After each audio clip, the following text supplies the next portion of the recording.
दोस्तों, आप सभी का स्वागत है साहित्य मंच में।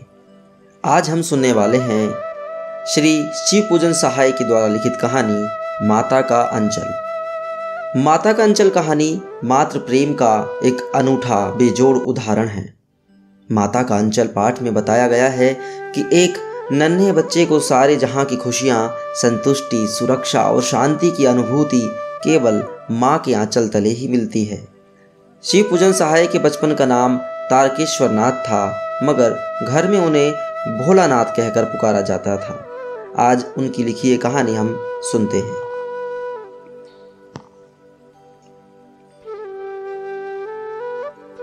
जहां लड़कों का संग तहां बाजे मृदंग, जहां बुढ़ों का संग तहां खर्चे का तंग। हमारे पिता तड़के उठकर निवट नहाकर पूजा करने बैठ जाते थे। हम बचपन से ही उनके अंग लग गए थे। माता से केवल दूध पीने तक का नाता था, इसीलिए पिता के साथ ही हम भी बाहर ही की बैठक में सोया करते। वह अपने साथ ही हमें भी उठाते और साथ ही नहला धुलाकर पूजा पर बिठा लेते। हम भभूत का तिलक लगा लेने के लिए उनको दिक करने लगते। कुछ हंसकर, कुछ झुंझलाकर और कुछ डांट कर वह हमारे चौड़े लीलार में त्रिपुंड कर देते थे। हमारे लीलार में भभूत खूब खुलती थी, सिर में लंबी लंबी जटाएं थी। भभूत रमाने से हम खासे बम भोला बन जाते थे।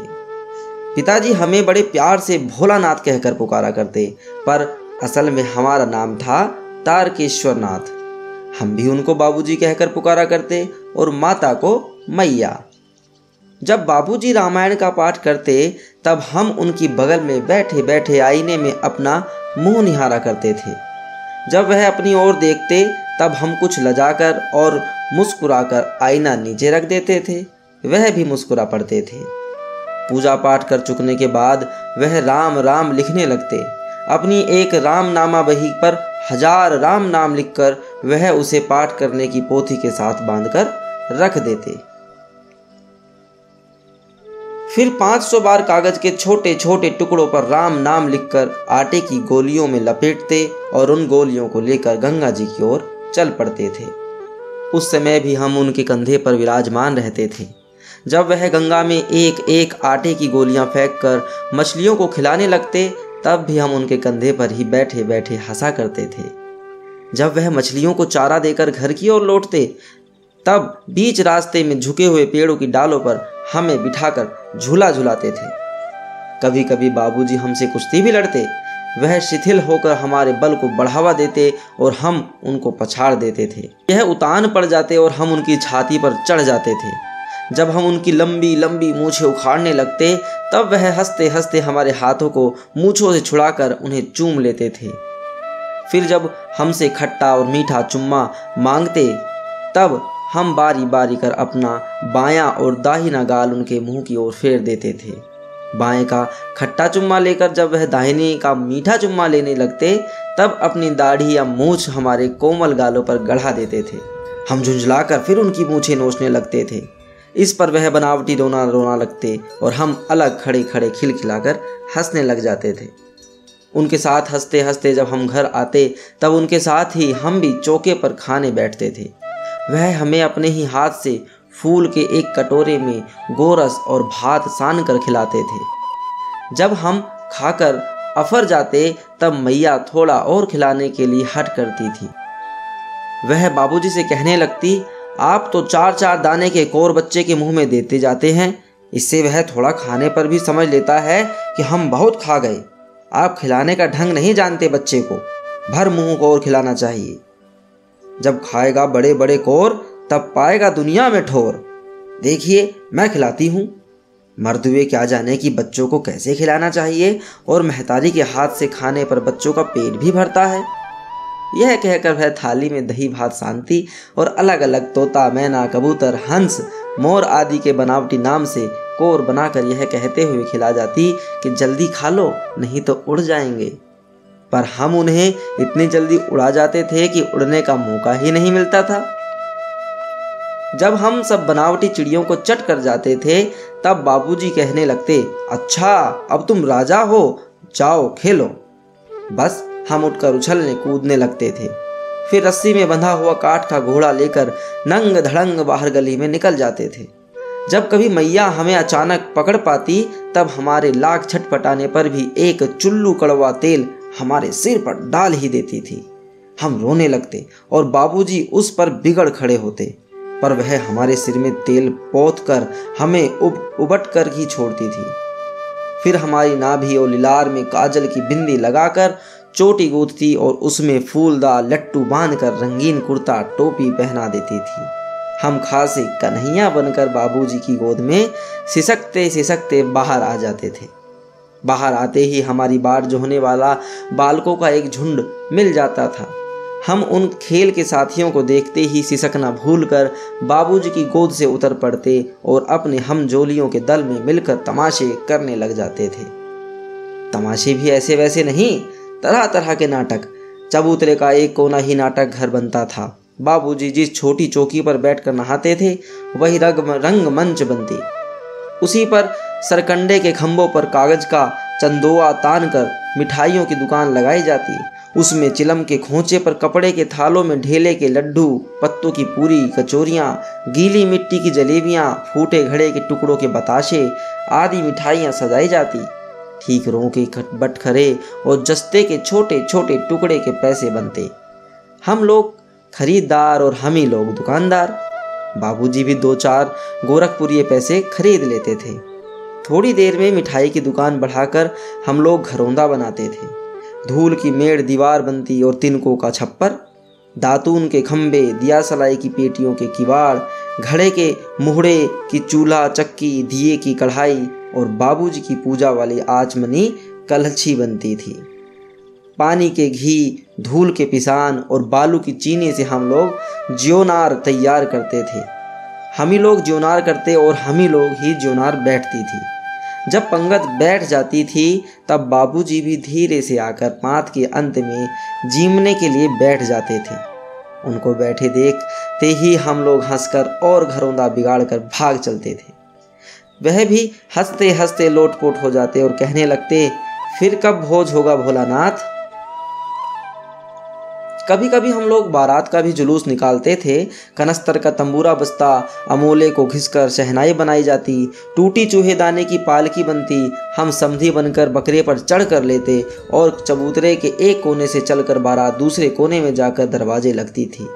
वहाँ काठ की पट्टियों से घिरे, गोबर से लिपे, आम और केले की टहनियों से सजाए हुए छोटे आंगन में कुहिए का कलसा रखा रहता था। वहीं पहुँचकर बारात फिर लौट आती थी। लौटने के समय खटोली पर लाल अवआर डालकर उसमें दुल्हन को चढ़ा लिया जाता था।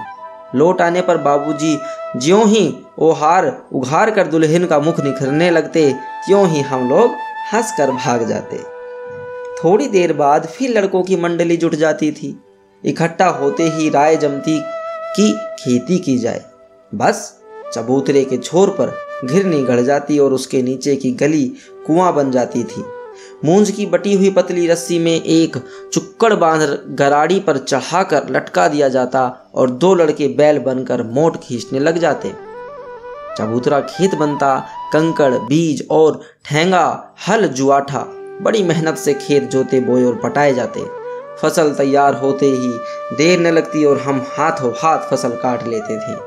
काटते समय गाते थे, ऊंच नीच में बई कियारी, जो उपजी सो भई हमारी। फसल को एक जगह रखकर उसे पैरों से रोंद डालते थे। कसोरे का सूप बनाकर ओसाते और मिट्टी की दिए की तराजू पर तोल कर राशि तैयार कर देते थे। इसी बीच बाबूजी आकर पूछ बैठते थे, इस साल की खेती कैसी रही भोलानाथ। बस फिर क्या, हम लोग ज्यों का त्यों खेत खलिहान छोड़कर हंसते हुए भाग जाते थे। कैसी नाटक हम लोग बराबर खेला करते थे। बटोही भी कुछ देर ठिठक कर हम लोगों के तमाशे देख लेते थे। जब कभी हम लोग ददरी के मेले में जाने वाले आदमियों का झुंड देख पाते तब कूद कूद कर चिल्लाने लगते थे, चलो भैया ददरी, सत्तू पिसान की मोटरी। अगर किसी दूल्हे के आगे आगे जाती हुई वो हारदार पालकी देख पाते तब खूब जोर से चिल्लाने लगते थे। रहरी में रहरी पुरान रहरी, डोला की कनिया हमार मेहरी। इसी पर एक बार बूढ़े वर ने हम लोगों को बड़ी दूर तक खदेड़ कर ढेलों से मारा था। उस खूसट खब्बीस की सूरत आज तक हमें याद है। न जाने किस ससुर ने वैसा जमाई ढूंढ निकाला था।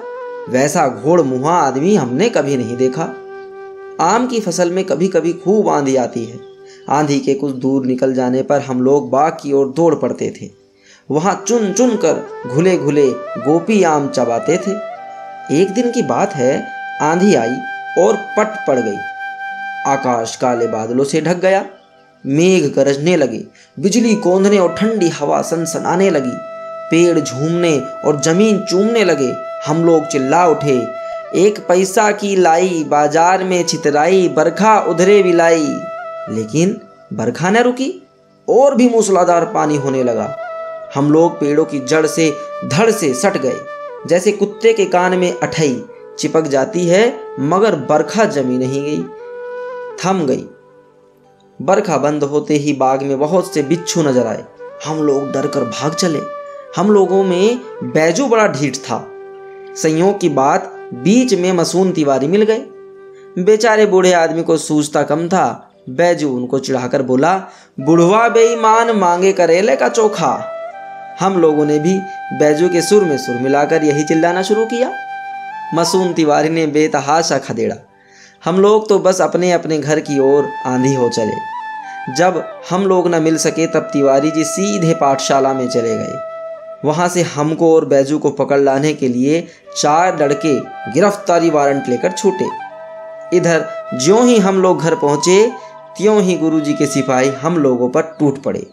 बैजू तो 9-2-11 हो गया। हम पकड़े गए। फिर तो गुरुजी ने हमारी खूब खबर ली। बाबूजी ने यह हाल सुना। वह दौड़े हुए पाठशाला में आए।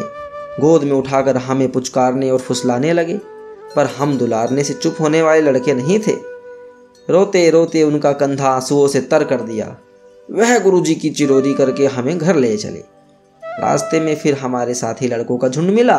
वे जोर से नाचते और गाते थे, माई पकाई गरर गरर पुआ, हम खाई पुआ न खेलब जुआ। फिर क्या था, हमारा रोना धोना भूल गया। हम हट करके बाबूजी की गोद से उतर पड़े और लड़कों की मंडली में मिलकर लगे वहीं तानसुर अलापने। तब तक सब लड़के सामने वाले मकई के खेत में दौड़ पड़े। उसमें चिड़ियों का झुंड चल रहा था। वे दौड़ दौड़ कर उन्हें पकड़ने लगे, पर एक भी हाथ न आई। हम खेत से अलग ही खड़े होकर गा रहे थे, राम जी की चिरई, राम जी का खेत, खा लो चिरई भर भर पेट।